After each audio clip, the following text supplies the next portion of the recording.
Donc, le but de notre projet aujourd'hui est de créer une application mobile qui permet de détecter le plancher, d'afficher des éléments d'interface en conséquence, donc des consignes à l'utilisateur, pour positionner une tourelle antiaérienne et faire afficher quelques avions dans notre environnement réel qui volent autour de nous, qu'on peut observer de très près ou se déplacer. Et nous avons notre tourelle qui semble être bien déposée au sol et on peut observer nos avions. Et lorsqu'on appuie avec notre doigt sur les avions, eh bien, on ordonne à notre tourelle de tirer un projectile autoguidé vers ces avions pour les détruire. Et on voit que nos avions peuvent réapparaître après quelques secondes et on peut s'amuser ainsi de suite pendant une longue période. Donc voilà le résultat final qu'on va obtenir à l'aide de ce projet.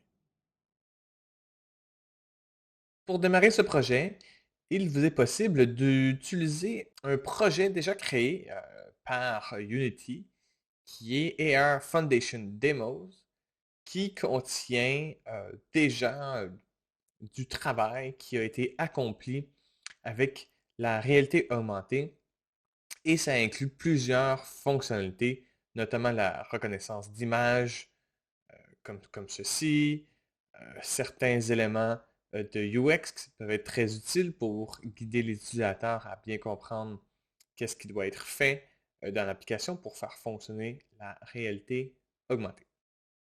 Alors, pour ceux qui sont curieux ou qui aimeraient pousser le projet beaucoup plus loin, sachez que ce projet de base possède également des fonctionnalités pour la localisation, permettent de supporter plusieurs langues afin de changer là, le contenu qui s'affiche au niveau de l'utilisateur. Il y a quand même une bonne documentation qui explique comment faire ces changements, comment accomplir le projet.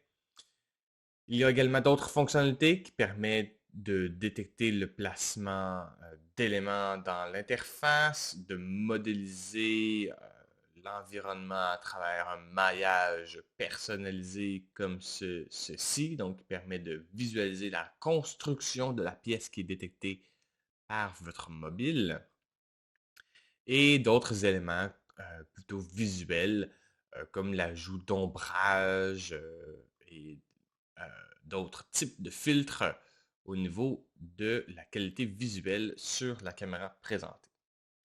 Donc, une fois que vous avez accédé à cette page qui permet d'accéder au projet, pour le télécharger, vous cliquez sur le bouton vert qui est ici et vous pouvez, si vous êtes à l'aise avec des gestionnaires de code source comme Git, télécharger, cloner le projet sur votre poste, mais de façon plus simple, vous pouvez tout simplement télécharger le fichier zip qui est ici, qui va télécharger le projet de Unity auquel vous allez pouvoir décompresser le fichier et ouvrir le projet à partir de Unity Hub. Une fois que vous avez téléchargé le projet, vous pouvez récupérer le chemin d'accès vers ce projet et d'ouvrir Unity Hub dans la section Projet et vous cliquez sur le bouton Ouvrir, Open en anglais, et vous localisez le projet en question que vous pouvez bien sûr redéplacer là, dans un répertoire de votre choix sur votre ordinateur. Donc, dans mon cas, je pourrais déplacer ce dossier-là. Pour les fins de la démonstration, je vais l'ouvrir directement ici. Donc, vous choisissez le dossier et assurez-vous que le répertoire que vous allez sélectionner contient les éléments comme Assets, Package, Project Setting. Donc, c'est vraiment ce qu'on veut voir comme dossier. Alors, on ouvre le projet qui est ici et il est fort probable que la version que vous ayez sur votre poste de travail ne soit pas celle qui ait été utilisée pour créer le projet. Donc, si vous voyez un message d'erreur comme celui-ci, il n'y a pas de problème. Moi, j'ai testé avec la version la plus récente qui est 2021.3.1. Alors, ce que vous pouvez faire, c'est choisir une autre version de Unity, choisir la version qui est installée sur votre poste de travail et ouvrir le projet. Un autre message apparaît, vous demande, vous allez modifier la version du projet, êtes-vous sûr de continuer? Alors nous, il n'y a pas vraiment de risque, là, on rouvre un projet qui est déjà sauvegardé sur Git. Donc on peut choisir changer le projet et normalement le projet devrait euh, se traiter et une fenêtre d'ouverture de Unity devrait apparaître. Maintenant, euh, vous allez probablement voir à nouveau un autre message qui vous rappelle qu'il y a une différence de version entre Unity, entre la version du projet et la version de Unity installée sur votre poste de travail. Donc, si cela se produit, vous pouvez continuer ou vous allez récupérer manuellement la version là, spécifique à ce projet. Donc, dans mon cas, j'ai réussi à compléter le projet sans problème et il devrait avoir une fenêtre semblable à celle-ci, une barre de progression qui s'affiche, qui est en train de préparer l'ouverture du projet. Ça peut prendre bien sûr quelques secondes en fonction de la performance de votre poste de travail. Alors, une fois le projet ouvert, eh bien, vous allez arriver dans cette scène qui est pratiquement vide. On possède une caméra et une lumière directionnelle. C'est une scène par défaut de Unity.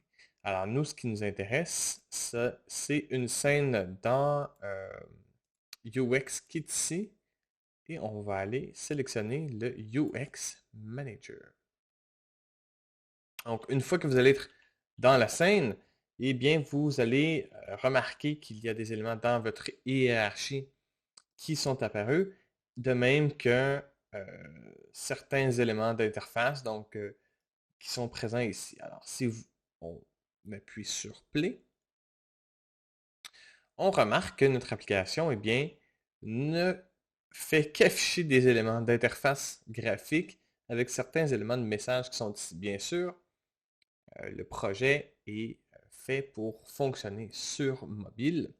Alors pour l'instant, je n'ai pas de caméra sur PC qui me permet d'afficher du contenu ou de tester directement la réalité augmentée. Ce n'est pas grave, nous allons être capables de effectuer certains tests un peu plus tard. Pour l'instant, on peut arrêter le projet et revenir dans notre scène qui est ici. Voilà. Et nous allons effectuer dans un premier temps certaines paramétrisations de notre projet. Donc, dans un premier temps, on va aller dans File, Build Settings et une fenêtre comme celle-ci devrait apparaître. Et pour l'instant, la plateforme qui est sélectionnée, c'est Windows. Alors, on va sélectionner Android ici. On va conserver que la première scène. Donc, on va décocher ces deux scènes-ci. Donc, Meshing et Image Tracking, ce ne seront pas des scènes que nous allons utiliser. Et dans Android, une fois que vous avez sélectionné Android, nous allons cliquer sur le bouton Switch Platform. Ça va réimporter certains éléments et modifier le projet pour qu'il soit adapté à une publication sur Android. À noter que pour avoir accès à ces options, vous devriez avoir dans votre version de Unity, avoir déjà installé Unity avec les packages d'Android pour le développement sur Android, ou si vous êtes plutôt sur iOS, eh bien, vous avez également accès aux options de iOS qui sont situées au même endroit. Voilà. Donc, une fois que tout ça est terminé, vous pouvez connecter votre téléphone mobile à l'ordinateur. Bien sûr, pour Android et iOS, vous devez accepter débloquer les options pour développeurs et autoriser le débogage via une connexion USB.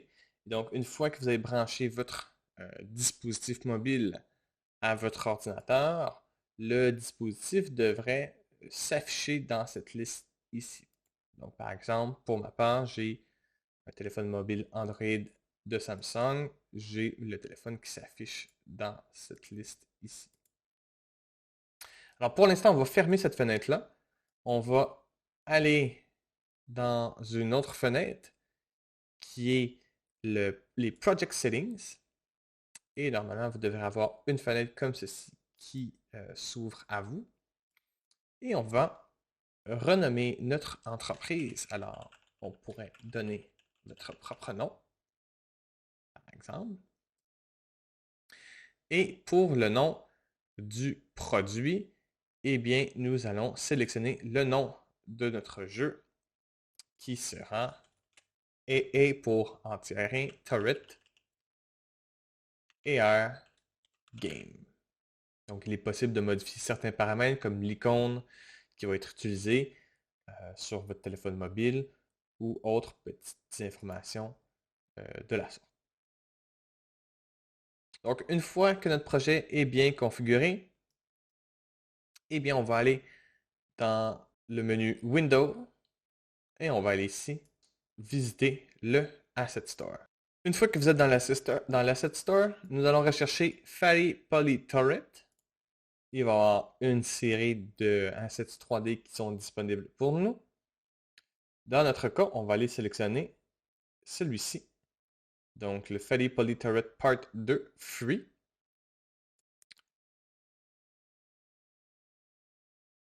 Et on va télécharger cet asset pour l'importer dans notre projet.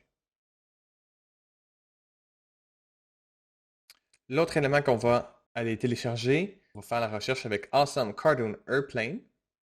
Et vous avez plusieurs exemples d'avions qui sont téléchargeables ici. Pour ma part, j'ai téléchargé ce style-ci, donc avion rouge et quelques couleurs de disponibles. Donc vous pouvez télécharger ces applications-là et les ajouter à votre projet également. Enfin, le dernier asset qu'on va aller obtenir sur l'Asset Store est le Bezier Path Creator, qui est lui aussi gratuit. Donc c'est celui-ci. Et on va également le télécharger et l'importer dans notre projet.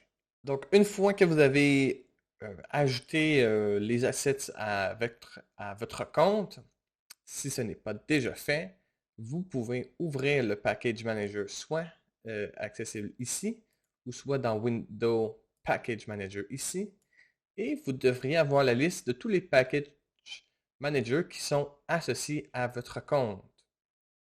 Donc, pour notre part, ce que nous allons faire, nous allons importer les tourelles que nous avons téléchargées précédemment. Une fenêtre comme celle-ci devrait apparaître. On clique sur Import.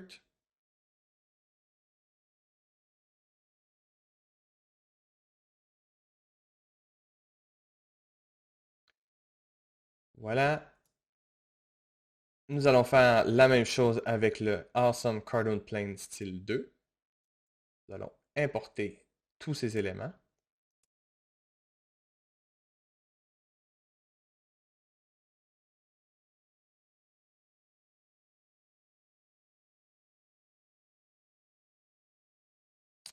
Et nous allons ensuite effectuer la même chose avec le Bezier Path Creator. On importe le tout ici.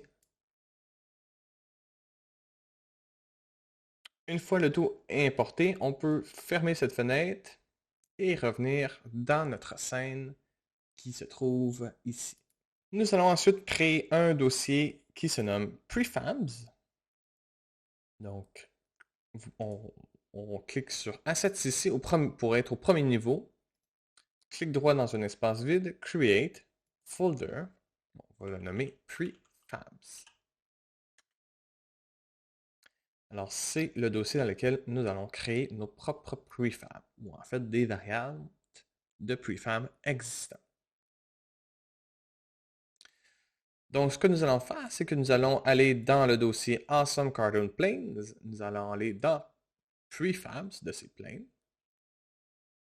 Et nous allons glisser dans la scène notre avion rouge qui ressemble à ça ici. Et nous avons un modèle 3D de notre avion avec déjà quelques scripts qui y sont rattachés. Maintenant, ce que nous allons faire, nous allons dans la hiérarchie, cliquer droit pour créer un objet vide que nous allons appeler RedPlane. Et nous allons parenter le plane 1 par-dessus l'alignement S2 à ce nouvel objet-ci. Donc, ce que nous allons faire ici pour RedPlane, nous allons aller en fait, pour plane 1 par-dessus l'alignement S2, nous allons réinitialiser sa transformation, donc en appuyant ici sur Reset. Et nous allons faire la même chose pour RedPlane pour s'assurer que tous les coordonnées soient à 0 et que le scale soit à 1 pour tous ces éléments. Donc, on remarque que en faisant ceci, l'orientation de l'avion a changé. Notre avion pointe vers le bas. Bien sûr, c'est quelque chose qui n'est pas désirable. Alors, on va sélectionner le sous-élément et nous allons modifier sa rotation en X pour moins 90 degrés. Et l'avion est assez... c'est un grand avion pour l'instant, donc nous allons réduire sa taille par 10. Donc nous allons réduire son scale à 0.1, 0.1, 0.1 dans tous les axes. Et on remarque que notre avion, eh bien, il se retrouve un peu caché derrière ces icônes ici. Donc si on veut masquer ces icônes, on peut cliquer ici pour modifier la visibilité des gizmos et on peut décocher l'option icône 3D, ce qui nous permet de mieux voir notre avion. Et autre élément que nous allons effectuer, l'avion possède un script qui permet d'effectuer une rotation de son engin, de l'hélice qui est ici. Et donc, dans le script plane, nous allons cocher Engine On. Et nous allons tester le tout en appuyant sur Play. Bien sûr, dans le mode jeu, game, voit, on voit les listes tourner et c'est une bonne chose et on voit les éléments d'interface. On ne peut pas voir grand-chose pour l'instant ici. Alors, pendant qu'on est encore dans l'option Play, on peut retourner dans l'onglet Scène et voir que notre avion est réellement bien animé dans ce cas-ci. Alors, ça semble être bien fonctionnel. Maintenant, on va vouloir créer une trajectoire pour cet avion. Alors, pour ce faire, on va créer à nouveau un objet vide, s'assurer qu'il soit bien au premier niveau, et on va le nommer Path Red Plane. Et à cet objet-ci, nous allons ajouter un script, donc un component, qui provient d'un package qu'on a importé qui est le Path Creator. Alors, le script, c'est du même nom. Bon, Path Creator, ici. Et on va réinitialiser le tout, encore une fois, au niveau de sa transformation, pour que ce soit tout à 0. Alors, on voit qu'on a une courbe qui est là, qui s'affiche avec des points de contrôle. Donc, avant de jouer avec ces points de contrôle, on va masquer temporairement notre avion rouge qui est ici en décochant cette case pour désactiver cet élément, cet objet. En sélectionnant notre trajectoire pour notre avion rouge, eh bien, on va pouvoir éditer la trajectoire. Donc, pour ce faire, ce que je vais faire, c'est que je vais modifier la perspective de ma caméra pour être en vue isométrique et je vais cliquer sur la flèche Y pour être en vue isométrique de haut afin d'avoir une vue 2D du haut pour manipuler ma trajectoire.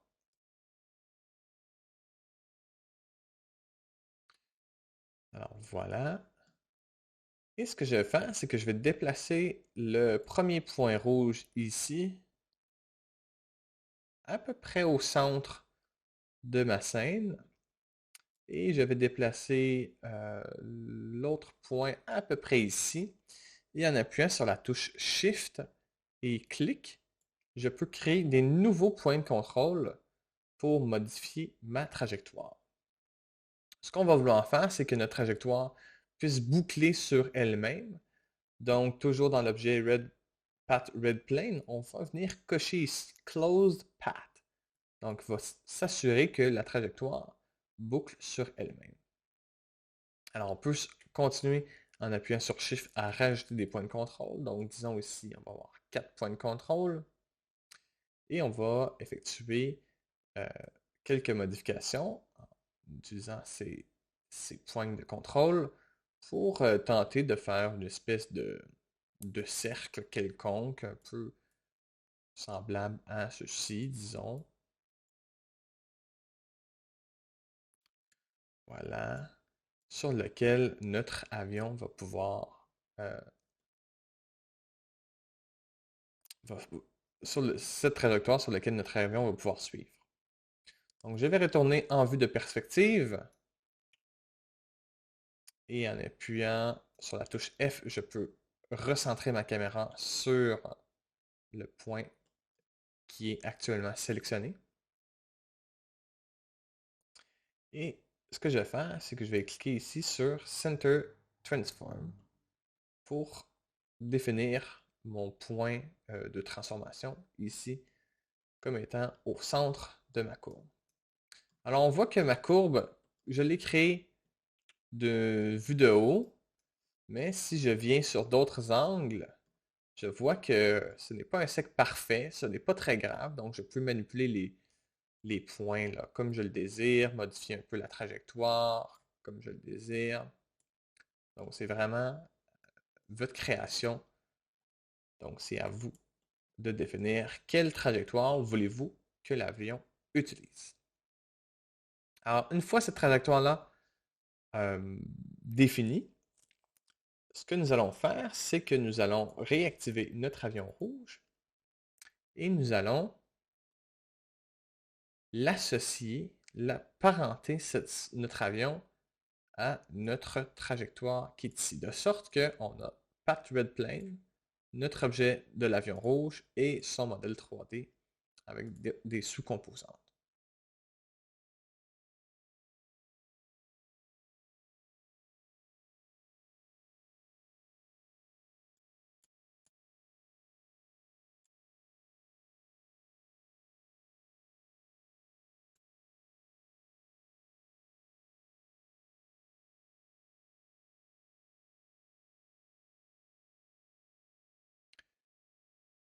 Avant de continuer un peu plus loin, nous allons vérifier si les normales de cette courbe pointent dans la bonne direction. Donc, on va resélectionner notre Path Red Plane et nous allons aller dans le Path Creator qui est ici et nous allons ouvrir l'option Normals Options et on voit qu'il y a des lignes jaunes qui apparaissent. En fait, ce sont des éléments qui permettent de pointer la direction de la normale de notre courbe. Et nous, on va vouloir faire en sorte que notre avion reste relativement droite le long de cette courbe et donc que les normales pointent vers le haut. Alors, on va modifier l'angle, donc modifier l'angle de votre courbe pour arriver à quelque chose qui ressemblerait à ceci afin que les normales pointent vers le ciel. Donc, une fois que ça c'est fait, on va retourner dans nos assets ici et nous allons créer un nouveau dossier qu'on va nommer Scripts. Alors, on a notre dossier Scripts qui est là. On va l'ouvrir. Et à l'intérieur de ce dossier, nous allons créer notre premier script en C# qu'on va nommer Follow Path. Une fois le script créé, nous allons nous allons ouvrir ce script en double-cliquant sur celui-ci.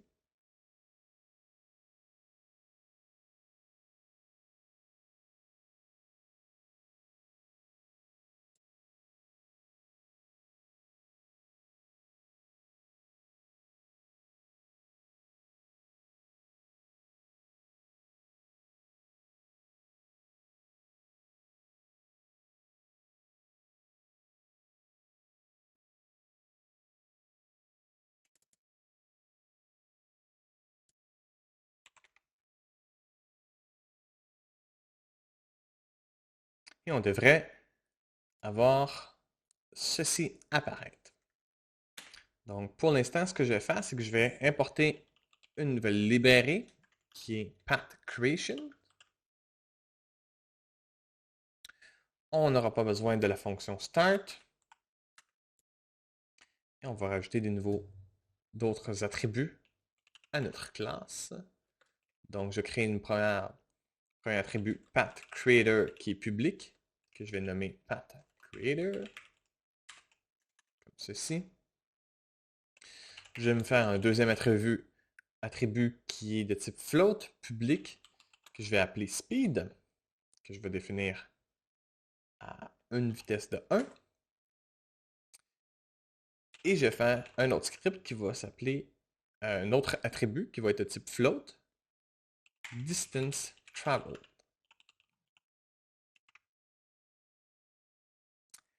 Et dans la fonction update, eh bien, ce qu'on va vouloir faire, c'est qu'à chaque frame qui est appelé par l'engin, nous allons vouloir mettre à jour la position de l'avion en fonction d'une vitesse euh, et du temps qui est écoulé et en fonction de la distance voyagée sur la trajectoire que nous venons tout juste de créer. Donc pour ce faire, on va calculer la distance de déplacement. Donc distance travel qui va être plus égale à notre vitesse multipliée par time.delta time.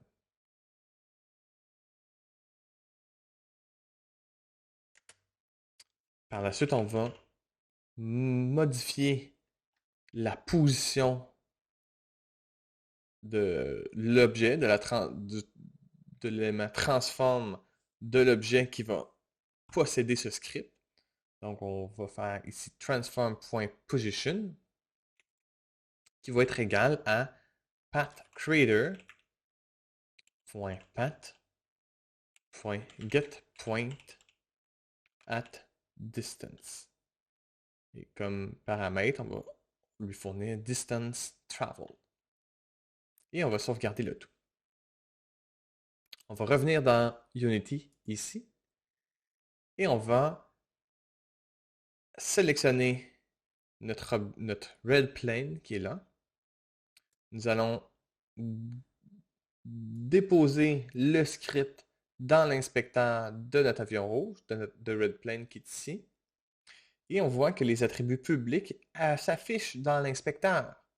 Donc on a une vitesse de 1 qu'on pourrait modifier sans problème ici pour effectuer des ajustements sans avoir à réouvrir le script. Et on a le Path Creator, donc c'est le chemin auquel on veut associer l'avion. Alors on va prendre son objet parent et on va l'ajouter ici. Et on va tester le tout en appuyant sur Play. Si on revient dans l'onglet Scène qui est ici, eh bien on remarque que notre avion se déplace bel et bien le long de cette trajectoire que nous venons de créer. Par contre, on remarque bien un problème. Si la position de l'avion se met bien à jour ici, on remarque que la rotation de l'avion n'est pas modifiée. Et effectivement, si on retourne dans notre script, dans Visual Studio, oui, on remarque qu'on effectue seulement une modification de la position et on va faire une modification sur la rotation en utilisant transform.rotation qui est égal à pathCreator.path.getRotation at distance, qui prend le même paramètre, distance travel. On re-sauvegarde le tout. On retourne dans Unity pour tester. Et normalement, en retournant dans l'onglet scène, on devrait voir notre avion bien suivre la trajectoire et effectuer une rotation en conséquence. Donc, nous avons déjà un avion qui peut se déplacer avec succès qui est ici. Avant d'aller plus loin, on va resélectionner notre objet RedPlane et on va lui assigner un tag. Donc, pour l'identifier, on va ajouter un tag qui est ici. Donc, on est dans la section tags. Notre liste est actuellement vide. Nous allons cliquer sur le petit plus qui est ici et on va nommer notre tag RedPlane. Ce tag va nous servir plus tard pour d'autres scripts. Donc, une fois que notre tag est créé, on reclique sur notre élément RedPlane. Dans la liste déroulante, on devrait voir RedPlane s'ajouter et on va le sélectionner de cette façon-ci. Alors, on a notre premier avion. Par la suite, on va retourner dans les assets qui sont ici. On va retourner dans le dossier Prefabs. Et ce qu'on va faire, c'est qu'on va prendre tout ceci et on va en gardant la souris enfoncée, le déposer dans notre section Prefabs et on devrait voir notre icône d'avion apparaître qui est ici. Alors, notre prefab, qu'est-ce qu'il nous permet de faire? Il nous permet de supprimer cet élément ici de notre scène et d'en ajouter plusieurs avions avec leur trajectoire et avec tous les éléments qu'on a déjà préconfigurés, donc le script et tout. Donc, très intéressant. Donc, on a un objet qui est maintenant ici, qui est prêt à être réutilisé dans notre application. Donc, maintenant, on va faire la même chose, mais plutôt que d'utiliser nos avions, nous allons aller chercher nos tourelles. Donc, dans le dossier Fally Poly Turret Part 2 Free, nous allons aller aussi dans l'onglet Prefabs et nous allons aller chercher le dernier élément qui est notre Fally Missile qui est ici. On va le mettre dans notre scène. Donc, on a notre tourelle qui est là, qui possède plusieurs éléments.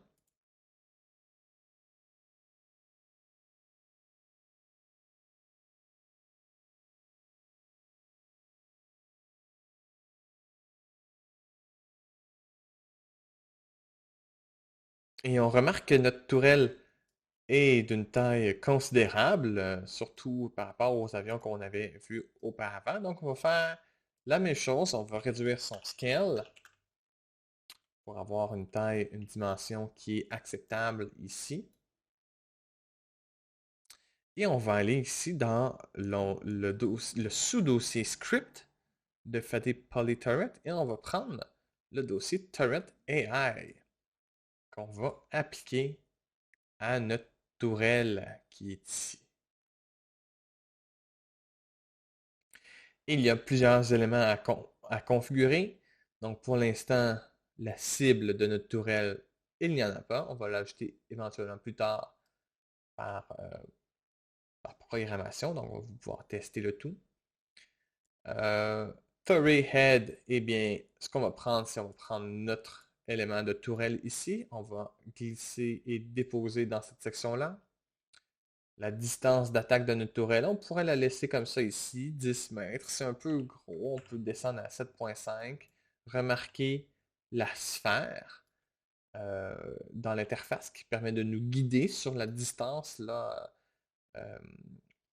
d'attaque que cette tourelle-là peut avoir. Donc, on pourrait mettre ça à 7,5 mètres, donc ça devrait amplement faire l'ensemble d'une pièce.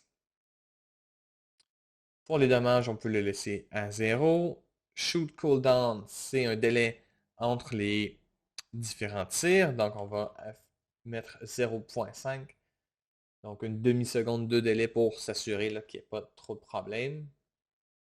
Et lock speed, on pourrait mettre 200 qui est ici.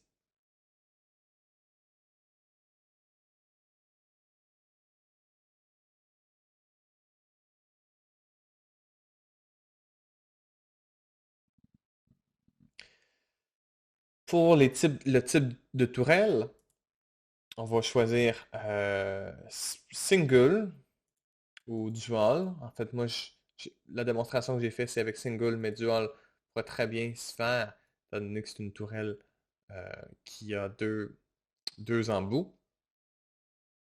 Et ce qu'on va faire, c'est qu'on va aller toujours dans le dossier Fanny Poly Turret, dans la section ressources.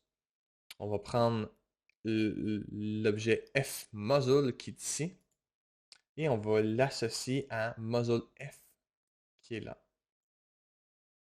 Et on va prendre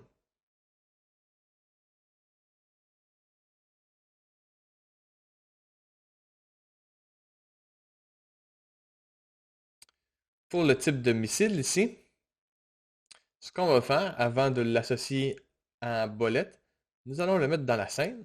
Donc encore une fois, on a un missile qui est assez gros en taille, en dimension. Et on va à nouveau modifier sa taille pour 0.1 qui est ici. Et ce que nous allons faire, c'est que nous allons prendre cet objet-ci et nous allons retourner dans notre dossier prefab, ce qui est là, et nous allons déposer notre missile dans ce dossier. Maintenant, il y a une option qui se propose. Donc, est-ce qu'on veut créer un nouveau prefab original ou en faire une variante? Donc, ici, on duplique la ressource pour avoir un nouveau prefab complètement indépendant.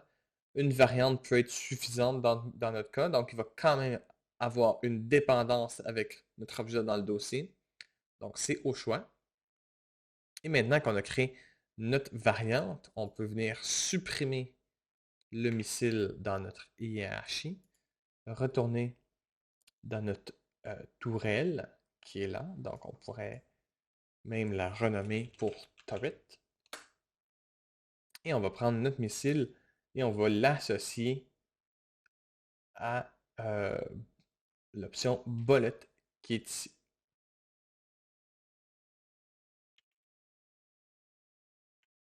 Et on peut faire play pour voir si notre tourelle a un comportement quelconque. Donc, on remarque que notre tourelle semble fonctionner, elle tourne sur elle-même de façon un peu aléatoire à la recherche d'une cible. On peut arrêter le jeu. On peut même retester en ajoutant notre avion, montant notre avion un peu plus haut dans les airs, et possiblement même en la déplaçant un peu vers l'avant. Et pour tester, on pourrait associer notre avion, notre objet Red Plane, comme cible à notre tourelle. Donc, on veut vraiment ajouter le Red Plane et non pas la trajectoire, là, qui est le parent de notre avion. Et on peut appuyer sur Play pour voir qu'est-ce qui va en résulter. Donc, on remarque que notre tourelle n'a plus un comportement complètement aléatoire. Elle semble suivre du regard notre avion, ce qui est bon signe.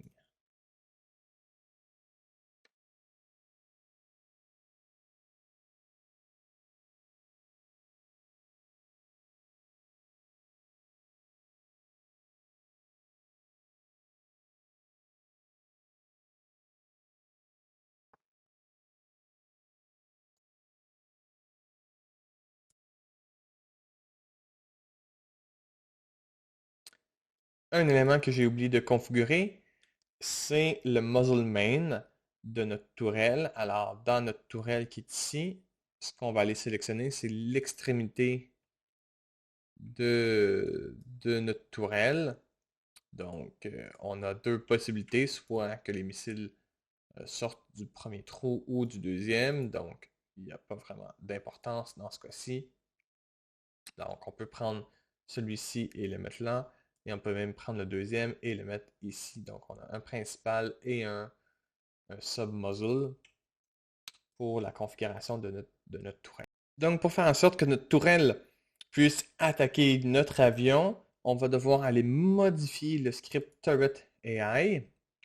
Donc, en ouvrant le script, nous avons déjà beaucoup de travail qui a été fait.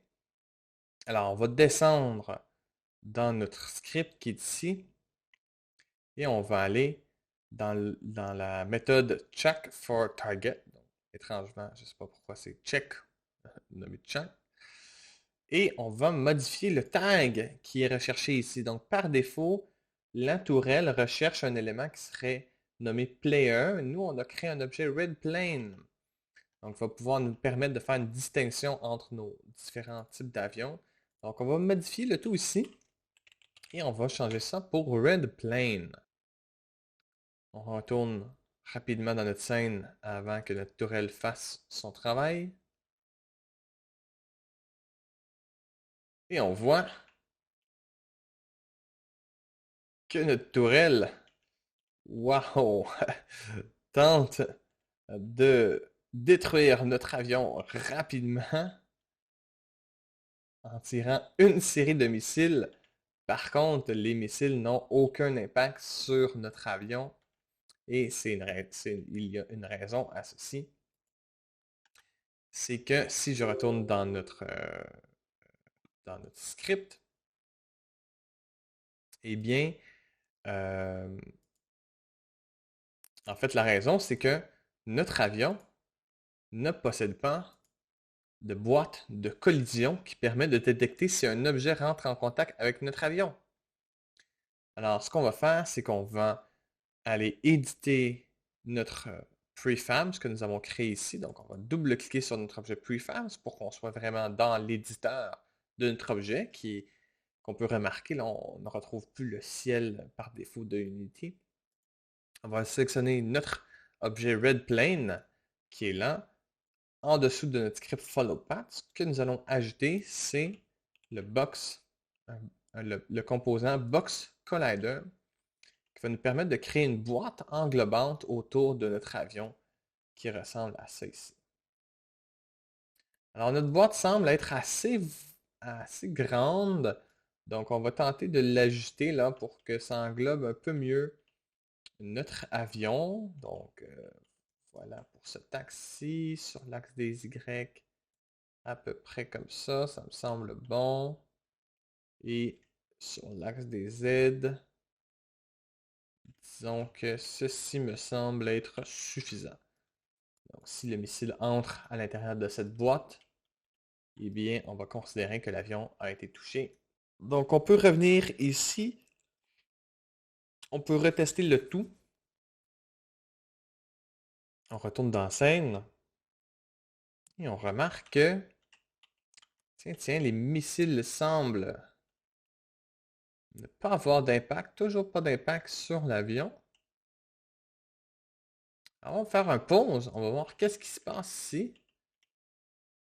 Alors, je vais aller sélectionner. J'ai un missile qui est là. Je vais observer qu'est-ce qu'un missile fait. Un missile possède bien sûr une capsule de collision, un script de projectile. Donc nous allons arrêter le jeu, nous allons aller dans notre missile qui est là et nous allons effectuer quelques modifications sur celui-ci. Donc pour l'instant, on a remarqué que les missiles allaient assez rapidement, donc nous allons modifier leur vitesse. On va mettre leur vitesse à 5. On va mettre leur vitesse de rotation. On va doubler leur vitesse. On va mettre ça ici à 8. Et ce qu'on va faire, c'est qu'on va éditer le script de projectile. Donc, dans notre script de projectile, on va effectuer quelques modifications. La première modification que nous allons effectuer, c'est qu'on va désactiver cette portion de code ici qui détermine que si le missile est à l'intérieur et sous la scène par défaut, sous le plancher finalement, et bien qu'il explose de lui-même. Par contre, dans une application de type AR, le téléphone mobile sera considéré comme le point central de la scène qui aurait une hauteur de 0. Alors, si une personne se tient debout, et que on veut avoir la tourelle au plancher, eh bien la tourelle va se retrouver dans une coordonnée négative sur l'axe des Y, l'axe des hauteurs, ce qui aurait pour effet de automatiquement détruire le missile avant même qu'il soit lancé. Donc on va pouvoir mettre ce script en commentaire afin qu'il nous évite des ennuis un peu plus tard. Nous allons descendre un peu plus bas dans la fonction onTriggerEnter. Et on remarque ici que cette fonction-là cherche à entrer en collision avec un autre objet qui aurait le tag de player qui est ici. Alors nous, on va changer player, on va le changer pour red plane. Et par défaut, l'objet, qu'est-ce qu'il fait? Eh bien, il tente de repousser la cible, mais nous, on va ignorer ce script. Donc, plutôt que de repousser la cible, on va vouloir que la cible soit tout simplement détruite. Alors, on va effacer ce code et on va le remplacer par la fonction destroy. Destroy qui prend en paramètre un GameObject qui est accessible par other.transform.GameObject. Alors, après avoir fait cette modification-là, eh bien, ce que ça nous dit, c'est que si le projectile entre en collision avec un autre élément, on vérifie si cet autre élément possède le tag redPlane, et si oui, on détruit le plane et on génère une explosion. Donc, les petites particules explosives qu'on a pu remarquer derrière. Donc, on va retourner dans notre application et on va tester si ça fonctionne. Et pouf! Alors, rapidement, on n'a pas vu, trop rapide, je vais retenter le coup. En refaisant play, scène, pouf! Et on a vu l'avion se faire tirer et exploser, disparaître, et on a vu un petit effet de particules, d'explosion, et notre avion n'est vraiment plus existante. On voit qu'il ne reste que sa trajectoire. Donc, on a déjà une certaine mécanique de jeu. On a une tourelle qui lorsqu'elle voit une cible dans un rayon quelconque, tire automatiquement un missile sur notre avion pour la détruire. Donc, c'est un très bon départ. Alors, on va retourner ici. On va aller dans notre dossier prefabs. Et ce que nous allons faire, c'est que nous allons supprimer notre avion ici. Nous allons prendre notre tourelle que nous avons éditée et nous allons, elle aussi, la transformer en tant que prefab de type variant. Et on va pouvoir supprimer l'objet tourelle de notre scène. Nous allons maintenant modifier l'objet AR Session Origin qui est ici. Et lorsqu'on sélectionne, on voit qu'il y a plusieurs scripts qui sont rattachés aux objets, dont le script Place Objects on Plane. Et on voit que par défaut, il y a un prefab qui est associé, qui est une sphère. Alors nous, on va vouloir remplacer cette sphère par notre tourelle. Alors on peut prendre notre tourelle et venir la remplacer ici, sauvegarder notre projet et effectuer un premier test avec notre mobile pour voir si, lorsqu'on pointe au sol, s'il y a bien une tourelle qui s'affiche. Alors pour ce faire, on doit connecter notre téléphone mobile, aller dans Build Settings qui est ici, s'assurer que notre dispositif soit bien détecté et on va faire un Build and Run. On a une première question qui se pose ici. Quel est le nom du fichier complet, le APK, pour Android? Alors, pour ma part, ce sera AA Turret AR Game.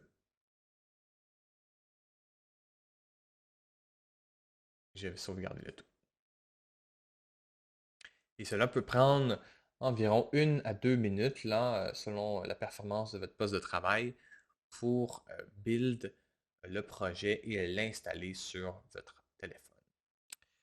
Lorsque vous compilez pour votre téléphone et que vous avez des messages d'erreur qui ressemblent à ceci, donc qui semblent indiquer là, que c'est impossible de, de builder l'application. Donc, on a des messages qui disent Unauthorized Access Exception. Eh bien, si vous avez quelque chose qui ressemble à ça, sachez qu'il est probable que votre antivirus bloque euh, la, la création de votre application, donc la compilation sous forme de APK. Alors, vous pouvez soit ajouter une exception là, à votre antivirus ou tout simplement le désactiver complètement pour la durée du travail. Donc, ça pourrait être problématique dans ce cas-ci. Alors, l'application sur votre téléphone mobile devrait démarrer automatiquement. Il va y avoir un message qui vous demande d'autoriser l'accès par l'application à votre caméra. Et puis, tout de suite après, vous devrez voir le message vous demandait de scanner l'environnement et puis de toucher l'écran pour venir positionner votre tourelle. Maintenant, remarquez, je appuie plusieurs fois sur l'écran et on voit que la tourelle se déplace à de nombreuses reprises. Donc, c'est un comportement qu'on va modifier par la suite dans Unity. Donc, on a vu qu'il y avait bien une tourelle qui s'affichait. Par contre, si j'effectuais plusieurs touches sur mon écran, on a remarqué que la tourelle pouvait se repositionner. Donc, ce n'est pas le cas qu'on désire. Alors, ce qu'il faut faire, c'est qu'il faut aller dans AR Session Origin. Dans le script Place Objects on Plane, on a une case à cocher, Can Reposition. Nous allons décocher cette case pour faire en sorte que la tourelle s'affiche à un seul et même endroit et que ça ne change pas de position si d'autres événements de touch sont détectés. Alors, on vient de corriger ce problème-ci, c'est excellent. Donc, ce que nous allons faire maintenant, c'est que nous allons créer un script, en fait un objet vide d'abord, donc un create empty object, que nous allons appeler spawner. Donc, ça va être l'objet qui va s'occuper de créer l'avion ou les avions dans notre projet. Donc, pour l'instant, notre projet va rester vide et nous allons aller dans le dossier scripts qui est ici et nous allons créer un script C# du même nom, spawner.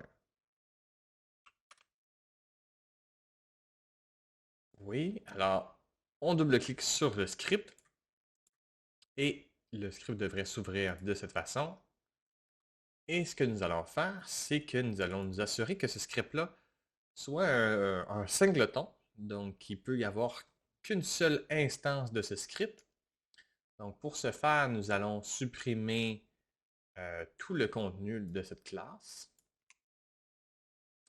Et nous allons créer un attribut qui va s'appeler instance. Donc ça va être un attribut public et statique du type de la classe qui va s'appeler instance. Et on va permettre l'option de get l'instance, mais pour setter, eh bien, ce sera vraiment un attribut qui va être privé.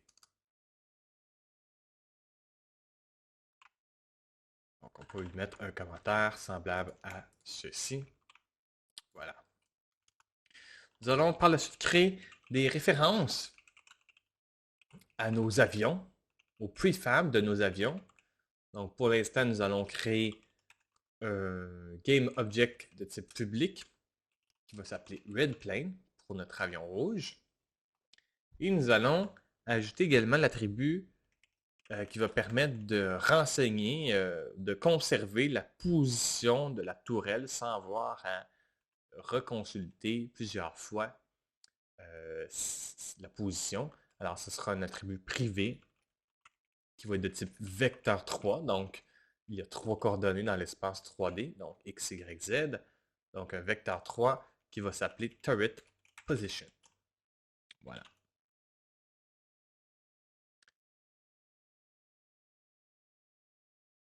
Et puis, on va créer une méthode privée qui est spéciale à Unity. Donc, c'est awake, qui est une méthode qui est appelée lorsque l'application est, euh, est chargée, mais n'est pas démarrée. Et à l'intérieur de ceci, on va rajouter un aspect de sécurité. Donc, s'il y a déjà une instance de cette classe qui existe, ce n'est pas normal. On va détruire cette classe-là.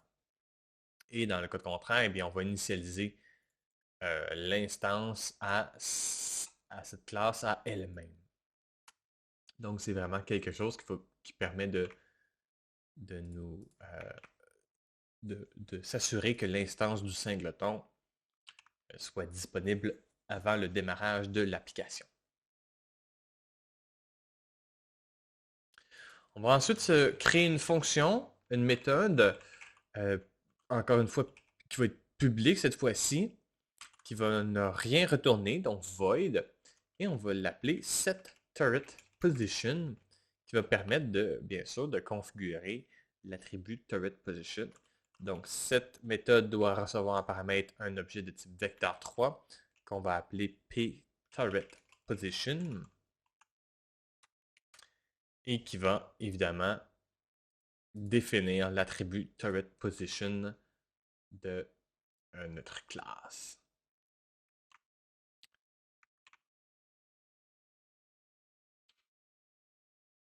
On va ensuite se créer une fonction qui va nous permettre d'afficher nos avions.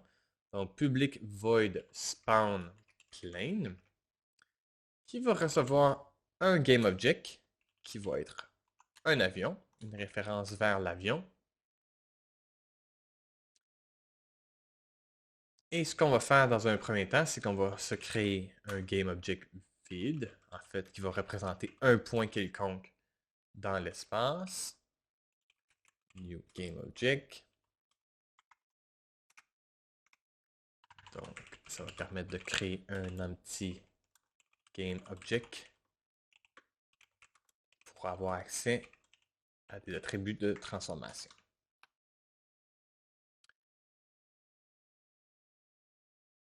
Par la suite, on va vouloir que nos avions, il y ait un peu d'éléments aléatoires donc dans la position de la trajectoire d'une utilisation à l'autre. Alors, on va pouvoir déterminer une hauteur aléatoire à notre avion.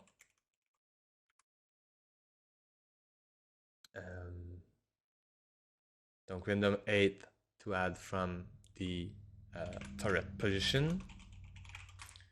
Alors, pour ce faire, on va générer un objet de type float qui va s'appeler extra8, qui va être un élément un peu aléatoire, donc entre un demi-mètre et 1,50 m.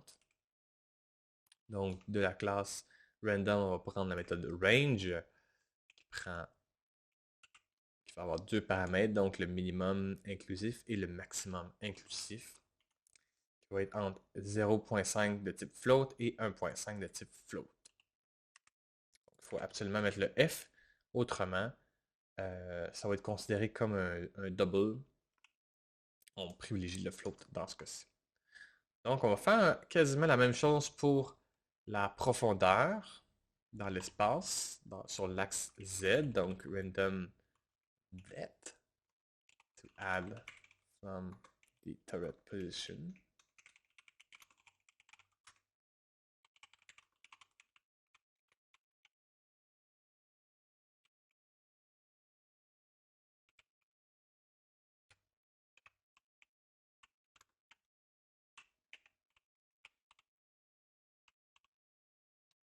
Voilà.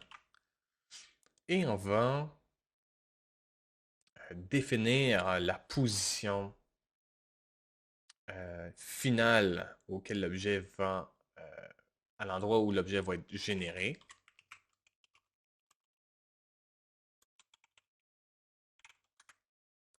Donc, ça va être un type de vecteur 3, plane, que je vais appeler plane span position, qui va être un nouveau vecteur, qui va avoir, disons, 0 en X.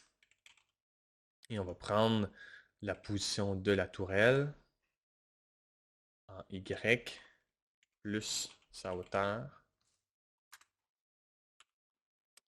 et la position en Z plus sa profondeur.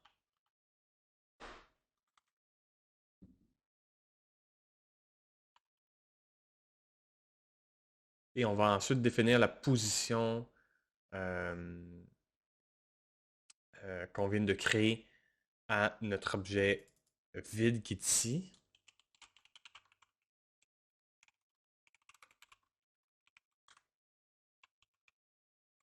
Donc, ça va être plane span point transform position qui va être égal à l'objet qu'on vient tout juste de créer.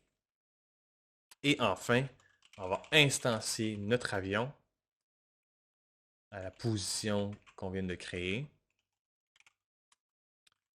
Donc, ça va nous être, en fait, ça va être instantiate. Oui, comme ça, oui. Et ça va prendre l'avion qui va être reçu en paramètre, plane. Et en deuxième lieu, c'est un objet de type transform. Donc, on va prendre notre plane span point transform qui contient la position, la rotation, tous les attributs qu'on peut remarquer dans l'inspecteur. Et par la suite, on va se créer une autre fonction qui va être publique elle aussi, qui ne retournera rien. Et on va l'appeler span red plane. Oups. Span red plane qui va avoir comme tâche d'appeler la fonction spanPlane et d'envoyer en paramètre l'avion rouge, redPlane, qu'on va fournir ici. Alors, on va sauvegarder le tout. On va retourner dans notre éditeur.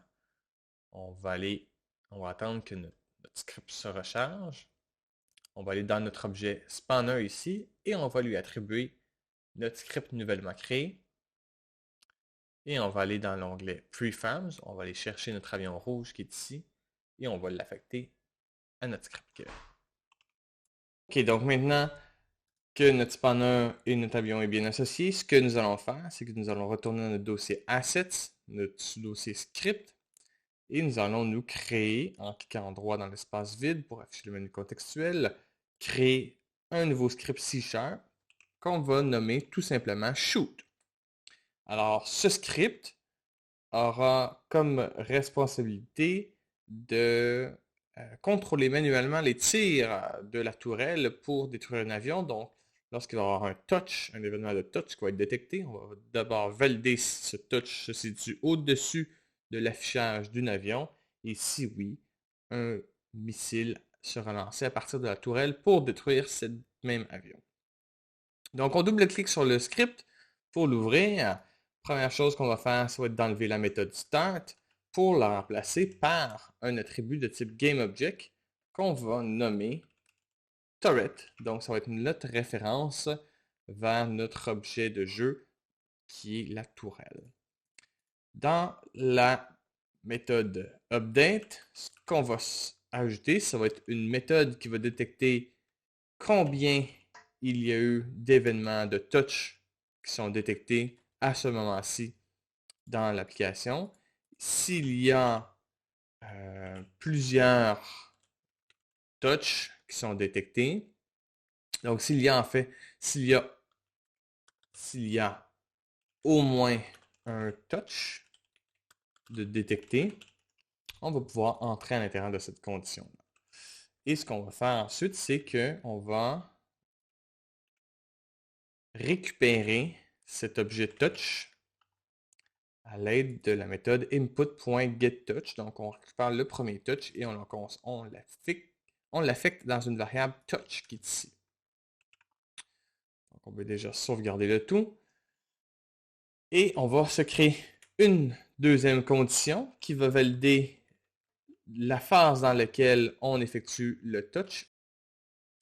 Et cette phase, c'est begin, donc au tout début de l'événement touch, donc dès qu'on touche l'écran, on va entrer à l'intérieur de cette condition. Alors, maintenant pour la suite des choses, on va se créer une variable qui va être de type recastIt, donc qui va représenter une collision ou un impact entre un rayon qu'on va se créer, qui va partir de l'espace écran et qui va détecter si ce rayon-là, dans sa profondeur, rentre en collision avec un objet 3D. Alors, on crée notre variable recastIt et on va se créer une autre variable qui va être de type ray. Donc, on va l'appeler ray.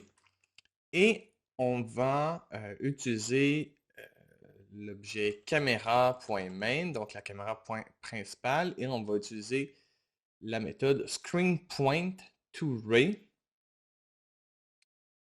Et on va utiliser la position de notre événement de touch qu'on a récupéré ici.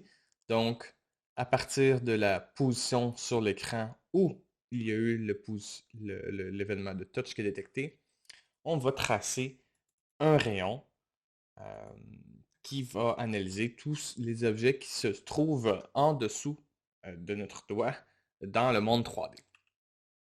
Si ce rayon, donc on vient ici utiliser l'objet physique et la méthode raycast qui possède qu'on doit insérer deux attributs, donc le rayon, et qui nous retourne en paramètre de sortie un recastIt, donc un objet qui aurait été frappé par le rayon qui se promènerait dans l'environnement 3D.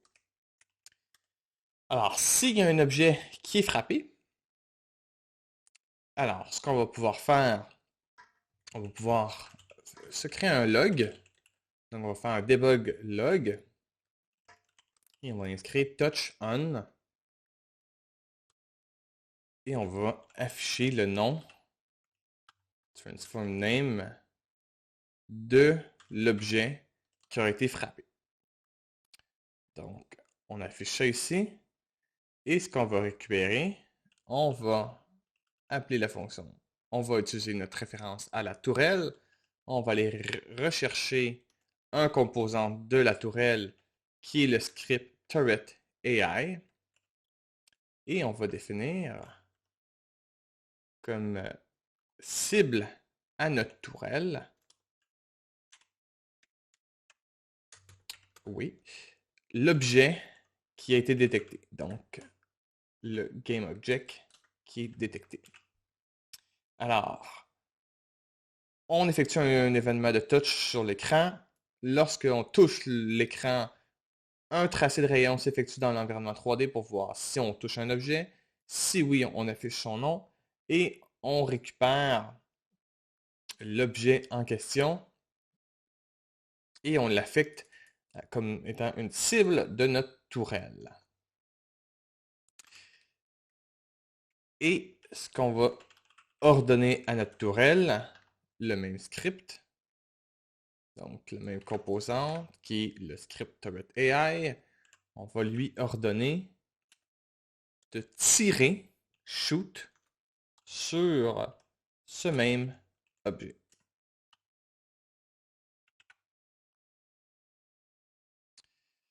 Et on va se rajouter un sinon, soit notre condition alternative.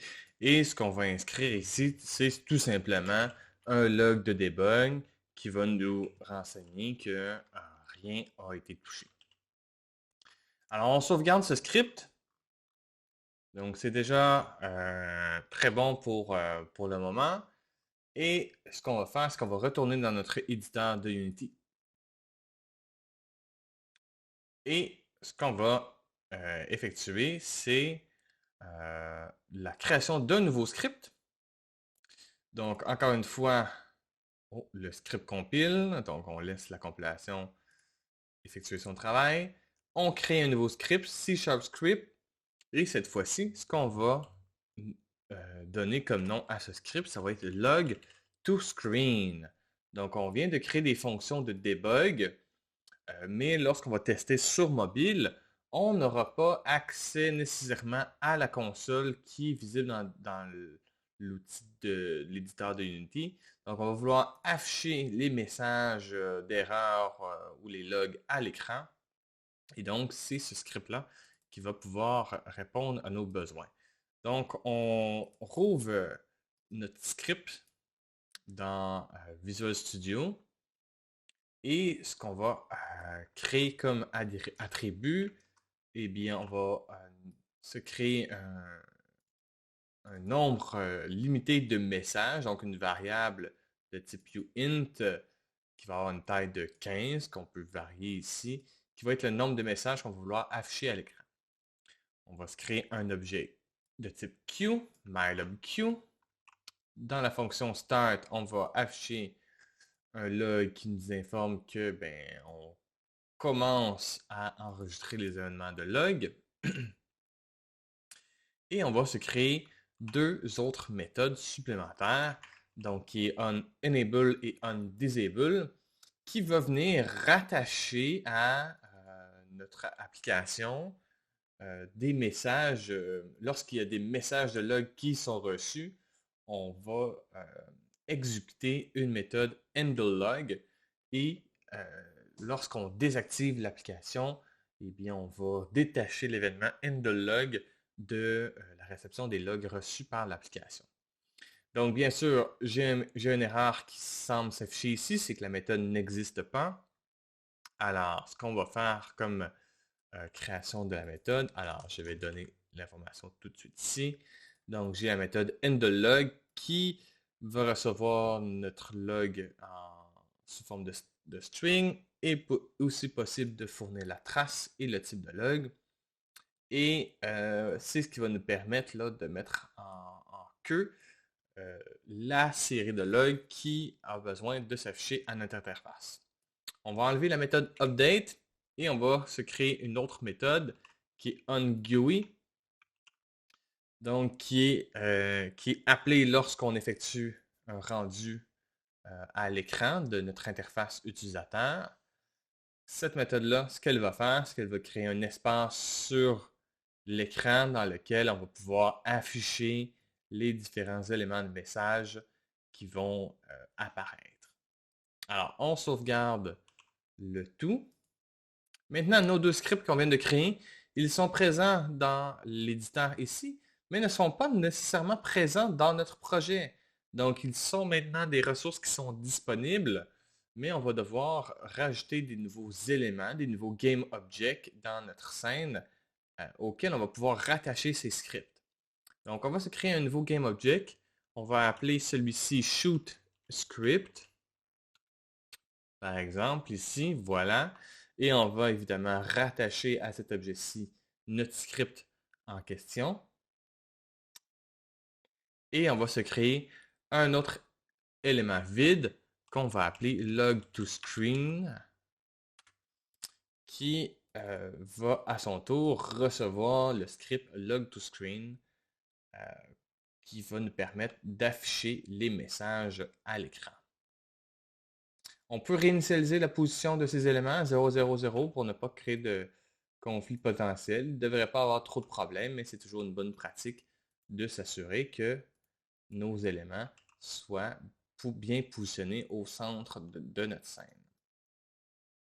Alors, on sauvegarde le tout, on rebranche notre téléphone mobile, on va rebuilder sur notre téléphone Android dans ce cas-ci, on s'assure que notre téléphone est toujours bien disponible et on effectue une nouvelle compilation de notre application. On remplace le tout, oui, on accepte et on réinstalle l'application sur notre téléphone.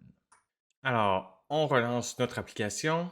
On remarque que dans le coin supérieur droit, il y a un petit message log, startup logging qui est apparu. On appuie une fois, on fait apparaître la tourelle. Si on appuie plusieurs fois au sol, on remarque qu'il y a un log nothing to hit qui apparaît. Par contre, on n'a aucun avion non plus qui apparaît. Donc, on a un petit problème ici. Donc, ce qui manque à notre projet, c'est d'associer les scripts Spanner et ShootScript. En fait, ils sont déjà dans notre projet, mais il manque des connexions, il manque des liaisons avec ceux-ci. Donc, Spanner, oui, il est dans le projet, mais il ne s'exécutera pas par lui-même. Alors, ce qu'on va faire, c'est qu'on va aller dans notre objet AR Session Origin et on va aller rééditer. On va aller éditer ici notre script Place Object on Plane. Donc, on a déjà paramétrer ces éléments-ci. Alors nous, on va ouvrir le script et ce qu'on va faire, c'est qu'on va ajouter deux nouveaux attributs. Alors, vont être des game objects qui vont être publics. Et le premier, ça va être notre spanner. Et le deuxième game object, ça va être notre script shoot script. Voilà, comme ça ici. Et maintenant, ce qu'on va faire, c'est qu'on va retourner dans notre éditeur. On va resélectionner notre objet AR Session Origin et on va lui assigner notre spanner à notre attribut public spanner qu'on vient de créer. Et on va faire la même chose pour ShootScript qui est ici. Donc on sauvegarde le tout. On peut retourner dans l'édition du script. Et maintenant, on va descendre dans la fonction update lorsqu'il y a un événement de touch qui est détecté, qu'il y a un tracé de rayon qui est envoyé et qu'on a placé un objet au sol. Donc, on a ici détecté le sol, on a placé un objet au sol qu'on a instancié. Donc, ça, c'est notre tourelle qui est instanciée ici. Maintenant, ce qu'on va faire, c'est qu'on va appeler notre script, notre instance de spanner.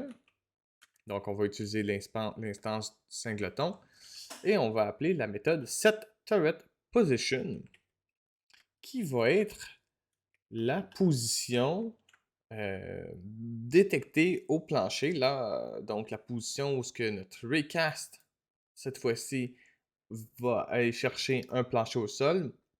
On va prendre cette position-là et on va renseigner à notre script spanner que voici la position de la tourelle à partir de laquelle l'avion ou les avions vont être générés.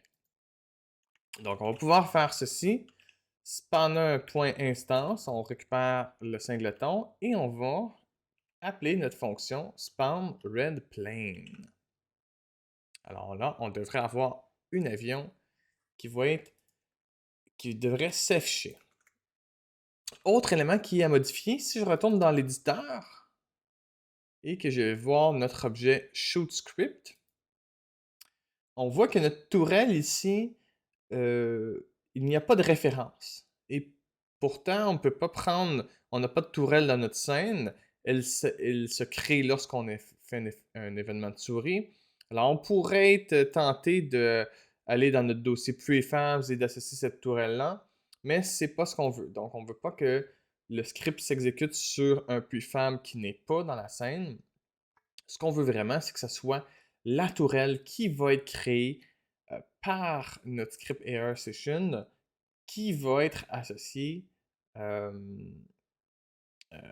notre script ShootScript qui est ici.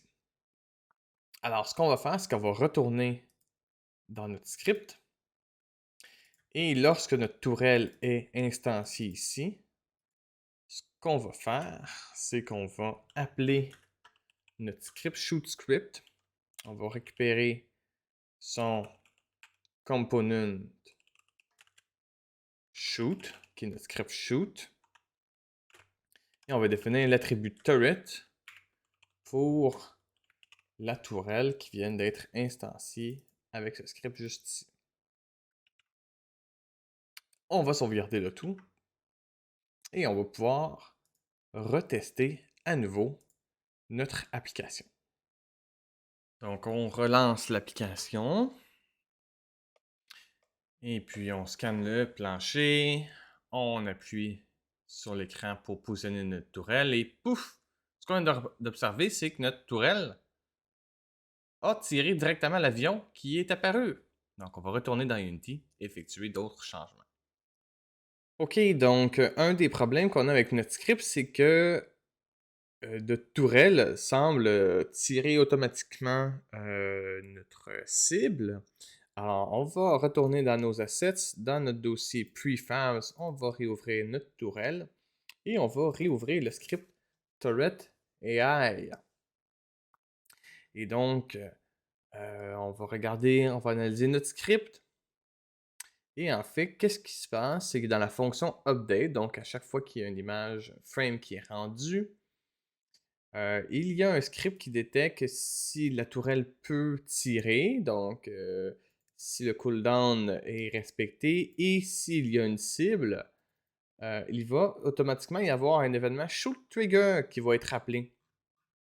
Donc, et qui va appeler la fonction shoot qui va tirer sur la cible. Donc, on va désactiver l'appel à ces deux fonctions-là ici, shoot trigger, de sorte à ce que notre trigger, eh bien, l'appel à la fonction shoot, qui est ici, soit bien réalisé par notre classe shoot qu'on a créée, qui appelle cette méthode lorsqu'il y a un événement de souris qui est détecté sur un objet dans notre scène. Alors, on va sauvegarder notre script et on va retenter. On retourne dans l'éditeur Unity, on va recompiler le script. On va retourner à notre scène ici et renvoyer le tout sur notre dispositif mobile pour retester à nouveau. Donc, on relance à nouveau l'application. On scanne notre plancher pour qu'il soit bien détecté. On effectue un touch pour placer la tourelle et on remarque que notre avion rouge est aussi apparu. Elle se promène effectivement dans notre pièce. Et puis voilà, si j'appuie sur l'avion, un missile est parti de la tourelle pour aller détruire l'avion et l'objet a bien sûr été détruit et enlevé de la scène. Alors maintenant qu'on a un projet qui commence à être bien fonctionnel, donc on a le minimum viable qui est créé, on peut rajouter deux variantes d'avions. Alors pour ce faire, on va retourner dans le dossier Awesome Cartoon Planes. On va aller dans Prefabs et on va aller chercher l'avion verte. On va la mettre dans notre scène qui est ici. On va modifier son scale, donc sa taille. On va la mettre à 0.1, 0.1, 0.1. On va se créer un objet vide qu'on va appeler Green Plane, auquel on va parenter le modèle de l'avion à notre objet. Et on va se créer un autre objet qui est Path Green Plane. Et on va se créer, on va rajouter un composant, donc à nouveau le Path Creator Script. Et on va se créer un nouveau chemin pour cet avion-ci. Donc maintenant, c'est vraiment libre à vous du chemin de l'avion que vous souhaitez qu'elle utilise. Donc je pourrais, par exemple, avoir un chemin comme ceci. J'appuie sur la touche Shift pour rajouter des points de contrôle. Je veux que ma courbe se ferme sur elle-même. Donc je vais faire quelque chose comme ça ici. Je vais étirer mes poignets. Voilà.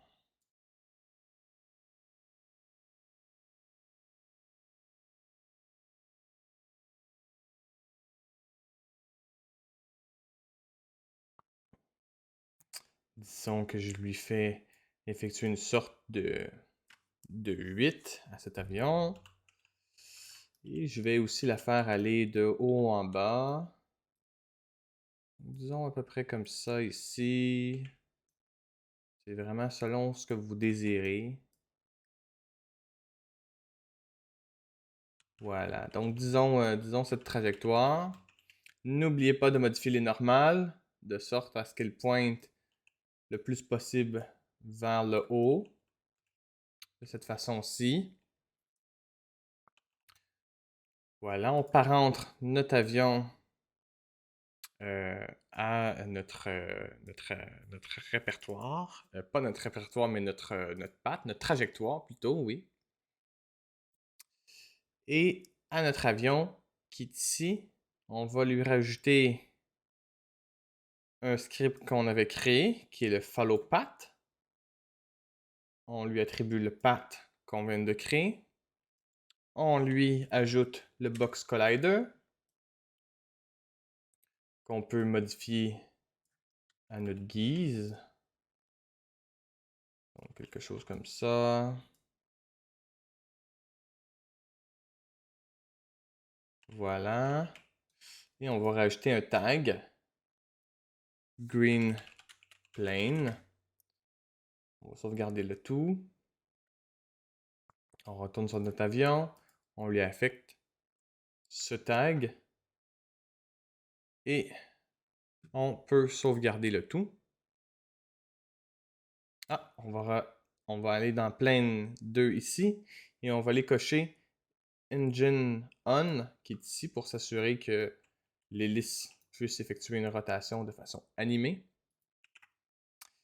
On va retourner sur notre dossier Prefabs et on va créer un prefab de notre avion verte qui est ici. On va supprimer notre avion du projet, de notre scène, et on va faire la même chose avec un autre avion, qui est l'avion arc-en-ciel qui est ici. Alors, elle possède plusieurs couleurs, donc à nouveau, on modifie son scale. On crée un objet vide, on va l'appeler Rainbow Plane, auquel on va parenter le modèle 3D. On va créer un objet vide qu'on va appeler Path Rainbow Plane. On va se créer à nouveau une trajectoire qu'on va réinitialiser à 0 ici. Oui, voilà. Et cet avion, eh bien, il pourrait voyager de la sorte, comme ça ici. On va aller là, on va boucler la trajectoire. Pouvoir descendre comme ça ici. Vers là-bas. On va rajouter une autre trajectoire.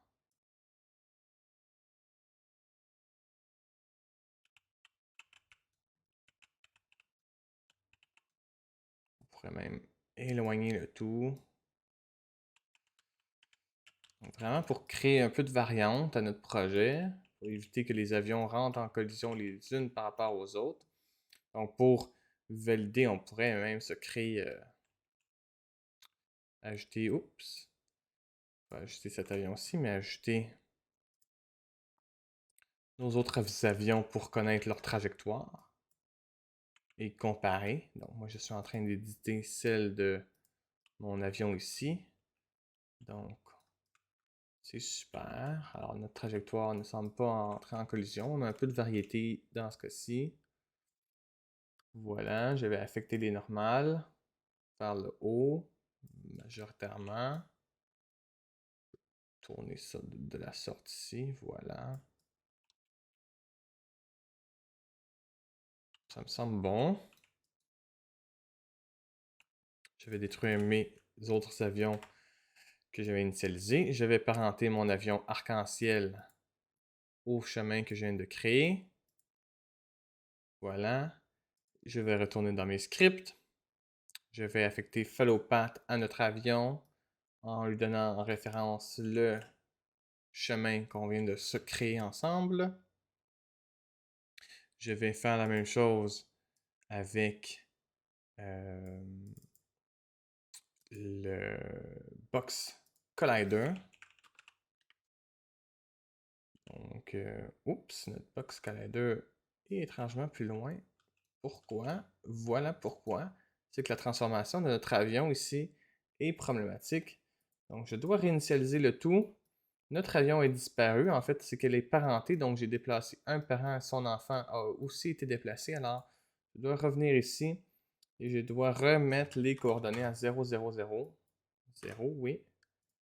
Tout en m'assurant de garder une orientation de moins 90 ici et un scale de 0.1, 0.1. Si vous faites un reset ici, ça va réinitialiser l'ensemble de l'objet transform. Ce qu'on ne veut pas. On veut conserver ces valeurs-ci. Alors voilà, mon avion est bien positionné. Je peux réajuster son box collider. Donc, disons quelque chose comme ça ici. Voilà, rapidement. Voilà, ça me semble faire du sens. Excellent. Et on va rajouter un tag qu'on va appeler Rainbow Plane, qu'on va associer à notre avion qui est ici. Et on va prendre le tout. On va recliquer sur notre dossier prefabs. On va glisser et déposer dans notre dossier prefabs pour avoir notre troisième avion qui est prêt à être utilisé par notre script. Alors, voilà pour la création de nos trois avions. Maintenant, qu'est-ce que nous allons faire? Nous allons modifier notre script spawner, qui est ici. Et nous allons nous rajouter... Nous allons rajouter d'autres références. Donc, nous avons rajouté un GameObject qui va être notre green plane. Et un autre qui va être notre rainbow plane. Et de la même façon qu'on avait fait avec, on avait créé notre fonction spawn plane qui est ici, spawn red plane. Alors, ce qu'on va faire, c'est qu'on va faire la même chose, mais pour spawn green plane et rainbow plane.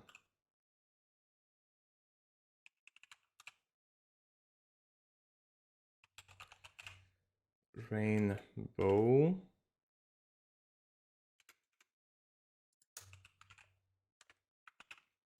Voilà. Donc, on a maintenant des fonctions pour spawner l'avion rouge, l'avion vert et l'avion arc-en-ciel. Maintenant, on va rajouter des méthodes supplémentaires. Donc, ça va être la méthode public void spawn red plane after time. Et on va définir un paramètre qui est un temps quelconque. Donc, ce que cette méthode-là va faire, c'est qu'elle va invoquer la méthode spawn red plane, comme on a ici, après un temps quelconque. Donc, lorsque l'avion rouge va être détruit, on va pouvoir appeler cette méthode-là et lui dire, après certain temps écoulé, lorsque le temps va être écoulé, appelle cette méthode redPlane, spawn redPlane, pour faire réapparaître à nouveau l'avion rouge. Et on va faire la même chose, mais pour notre avion vert et notre avion arc-en-ciel.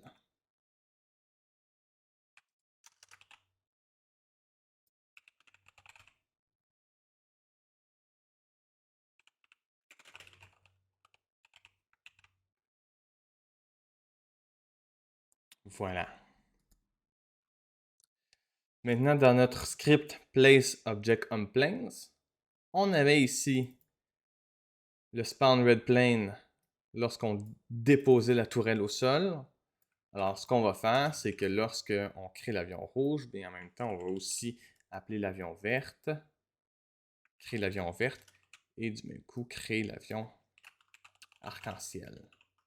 Donc, on pourrait avoir des contrôles différents. On a une fonction pour chacun des avions, donc on pourrait dire créer l'avion rouge, puis par la suite la verte, après des délais ou de façon successive. Donc, une fois qu'on détruit la rouge, on crée la verte, l'arc-en-ciel. Donc, on est vraiment libre au choix. Donc, pour l'instant, nous, ce qu'on va faire, c'est qu'on va créer tous ces avions-là en même temps lors de l'initialisation de la tourelle dans notre environnement. Maintenant, autre script que nous allons modifier, c'est le script des projectiles. Donc, si on se rappelle, lorsqu'on avait dans la méthode onTriggerEnter, lorsque notre projectile entre en collision avec un autre objet, on vérifie si cet objet-là est de type RedPlane. Alors, on va rajouter dans nos conditions la vérification à savoir si c'est un objet qui est l'avion verte ou l'avion arc-en-ciel également. Et ce qu'on va faire, c'est on va se rajouter une condition, un switch case, qui va déterminer en fonction du tag. Donc, si c'est un avion de type RedPlane,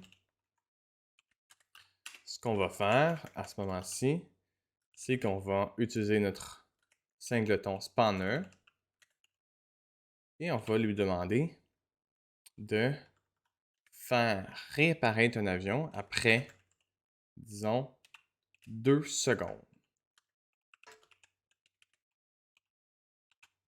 Et on va faire la même chose pour notre avion verte et notre avion arc-en-ciel.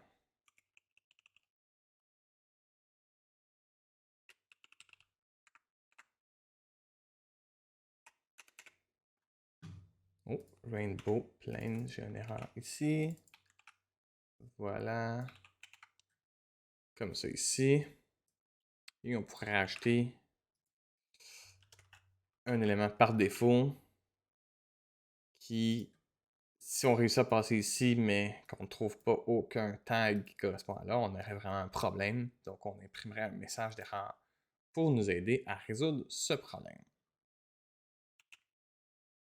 Alors voilà, on sauvegarde le tout, on retourne dans notre éditeur, on laisse l'éditeur compiler nos scripts. Et maintenant, qu'est-ce qu'il nous reste à faire? Eh bien, c'est de modifier notre objet spawner qui est ici. Et maintenant, on a des objets qui sont vides, alors on peut référencer nos prefabs. Donc, Green Plane, c'est notre avion rouge, et Rainbow Plane, c'est notre Rainbow Plane, pour s'assurer que lorsque on spawn ces avions-là, bien, ça soit bien ces prefabs-là qui soient instanciés. Alors, on sauvegarde le tout, on fait une petite vérification, est-ce que tout semble bon, et puis on peut effectuer un build sur notre dispositif mobile pour retester le tout.